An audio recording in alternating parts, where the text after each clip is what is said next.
반갑습니다. 성주준입니다. 윤석열 정부를 우리가 기억해 보면은 참 아쉬운 점이 분명히 많았습니다. 적절한 시기에 사과를 했더라면은 과연 사태가 이 지경까지 왔을까 싶었던 것도 뭐 한두 가지가 아니죠. 특히나 여러분들 기억하시는 것처럼 총선을 앞둔 상태에서 이른바 명품백 논란 이것 때문에 굉장히 시끄러웠는데요.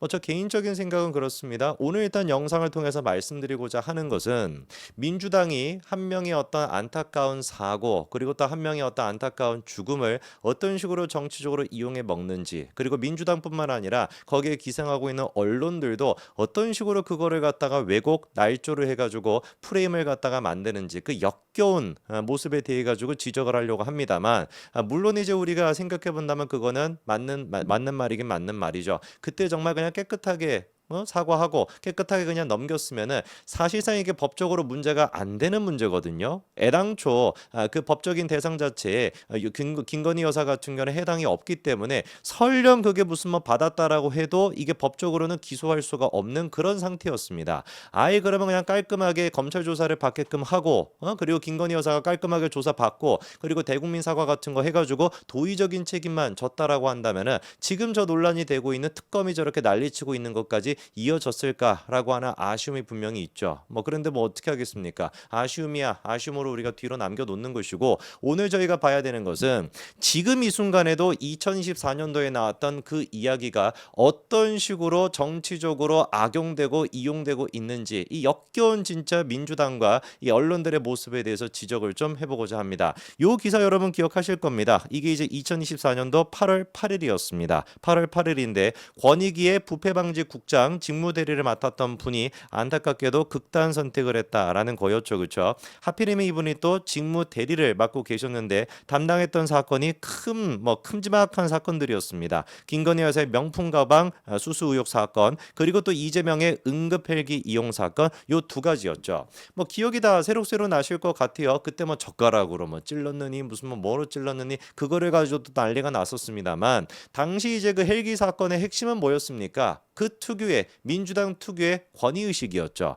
아니 부산대학교 멸정한 외과센터 뭐 전 세계를 갖다 호령할 정도로 훌륭한 외과센터가 있음에도 불구하고 반드시 이 치료는 어디 가서 받아야 된다라는 서울대 가가지고 받아야 된다라는 그래서 응급헬기를 갖다가 이용해가지고 서울대까지 갔던 양반이 이재명 아닙니까?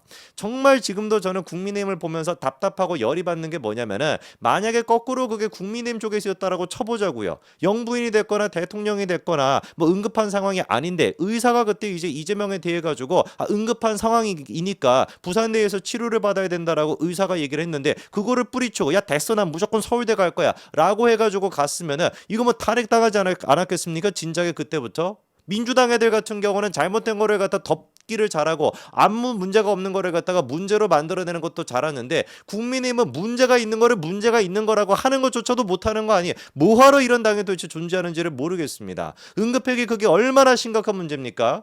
정말로 응급한 상태였다라고 하면 당장에 부산대에서 치료를 받아야지. 근데 응급한 상황이 아니니까 서울대까지 그렇게 날아갈 수 있었던 거 아니에요. 그러면 거꾸로 응급한 상황이 아닌데 왜 도대체 응급헬기를 갖다 그런 식으로 타고 가는 겁니까? 그거야말로 특권인 것이고 그거야말로 부정부패 아닌가요?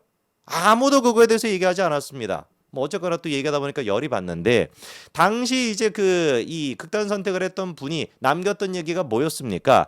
여야 간 정치적 논란을 야기한 민간 사건을 잇따라 처리한 데 이어서 권익위가 청탁금지법 시행령 개정까지 추진하면서 스트레스와 업무 과정을 호소했다. 요게 이제 제일 처음에 나왔던 얘기예요. 생각을 해봤을 때 당연히 스트레스가 있을 수밖에 없겠죠. 이재명 살아있는 권력 그 자체라고 했던 이재명에 대해 가지고 이거 특혜 맞아요 라고 결정을 내린 거 얼마나 부담감이 있었겠습니까? 거기에다가 추가로 김건희 여사에 대해 가지고 그것도 마찬가지로 예민한 문제인데 그게 문제가 없다라고 종결 처리를 해버렸으니까 그거에 대해 가지고 얼마나 또 스트레스가 많았겠습니까? 당연히 이해가 되죠. 그리고 거기에다가 시행령 개정까지 있었으니까 업무 부담까지 있었다. 충분히 그러니까 이분의 상황이 우리가 납득이 됐었습니다. 그런데 갑자기 이게 이상한 방향으로 흘러가기 시작하는 거예요. 누가 등장하면서 내가 저 사람의 친구요, 내가 저 사람의 지인이요 라고 하는 인간들이 등장하면서 첫 번째 일단 딱 기사가 JTBC가 어떻게 됩니까? 지인이라는 사람이 등장을 해서 수뇌부가 명품백 사건 종결 밀어붙여서 힘들다 라면서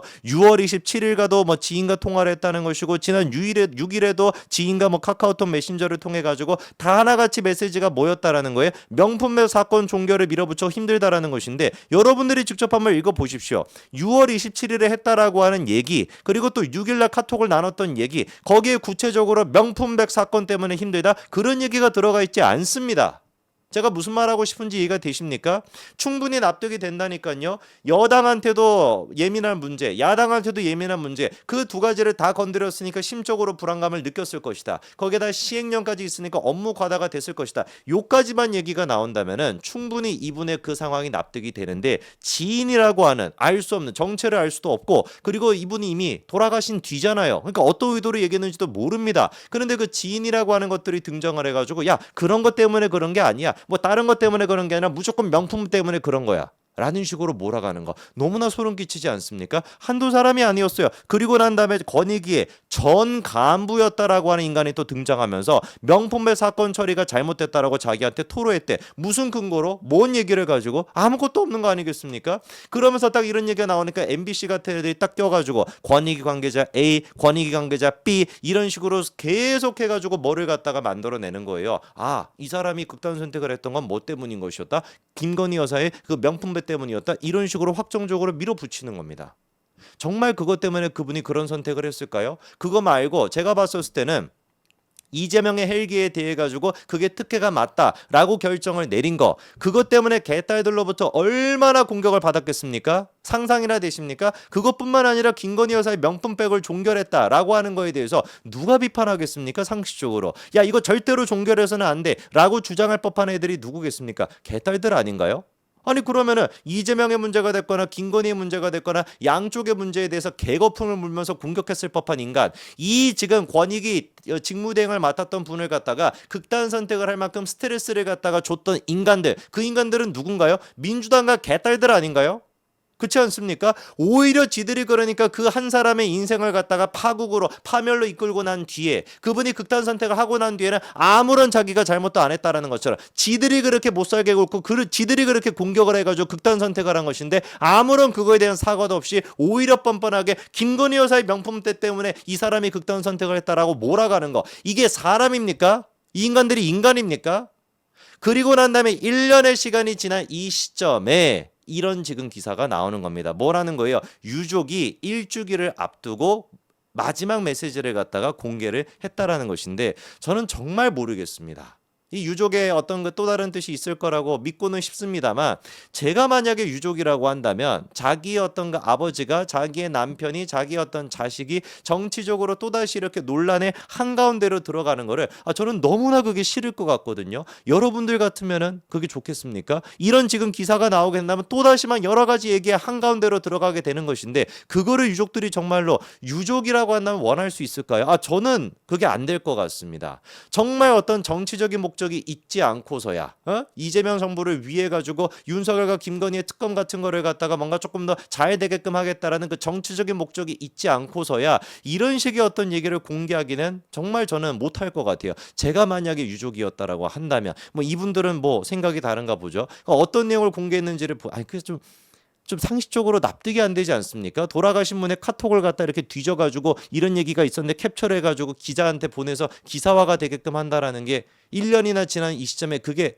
저는 잘 안 되거든요. 이게 이해가 모르겠어요. 뭐 좌파의 세계는 뭐 다르게 돌아가나 봅니다. 자 그래가지고 공개된 카톡을 보니까 이 극단 선택을 하신 분이 뭐 이렇게 과거의 기사 같은 거를 한겨레 기사를 단독 기사를 저렇게 공유한 적도 있다라는 것이고 그리고 또 이런 얘기가 있죠. 가방권의 사건들은 최선의 결과가 나왔다고 저도 자부합니다. 땡땡땡땡님 힘을 냅시다. 뭐 이렇게 얘기하고 있는데 바꿔 얘기하면 뭐겠습니까? 맞는 것 같아요. 이분이 정말로 생각하기에 김건희 여사의 명품백 문제는 종결 처리가 돼서는 안 된다라고 생각하신 것 같습니다. 그런데 바꿔서 생각해 본다면은 그 건을 제외하고 다른 거는 최선의 결과였다라는 거잖아요. 그러면 이재명이가 특혜로 누리는 게 맞네요. 헬기 특혜를 누린 게 맞네요. 그 건 또한 마찬가지로 이분이 결정 내린 거 아닙니까? 특혜가 맞다라고?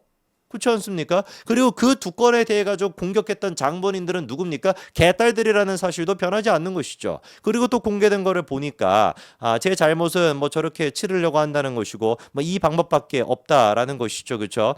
그러면서 이제 뭐 여러 가지 얘기들을 하고 계시는데 어줍지 않은 정의감과 무능이 모든 거를 갖다가 망쳐버렸다. 나 하나로 위원회에 대한 공세와 비난이 없어지기를 절실히 기원한다라고 하는데 제가 딱 한 가지만 물어볼게요. 유족들한테 제가 딱 한 가지만 여쭤볼게요. 도대체 위원회에 대해서 그리고 이분에 대해서 공격했던 사람들 중에 보수 쪽 인사가 한 명이라도 있습니까? 보수 쪽 인사가 단 한 명이라도 있나요? 제가 봤을 때는 거의 없는 것 같거든요. 압도적인 다수 같은 경우는 전부 다 민주당과 개딸들 아니었나요? 김건희 여사 명품백 왜 종결 처리했냐? 이거 공격할 만한 애들이 개딸 말고 누가 있죠? 이재명의 헬기 이거를 감히 어떻게 특혜라고 할 수 있냐? 이거 공격할 수 있는 애들이 개딸 말고 누가 있죠? 정말 진심으로 유족들한테 제가 한번 여쭤보고 싶습니다.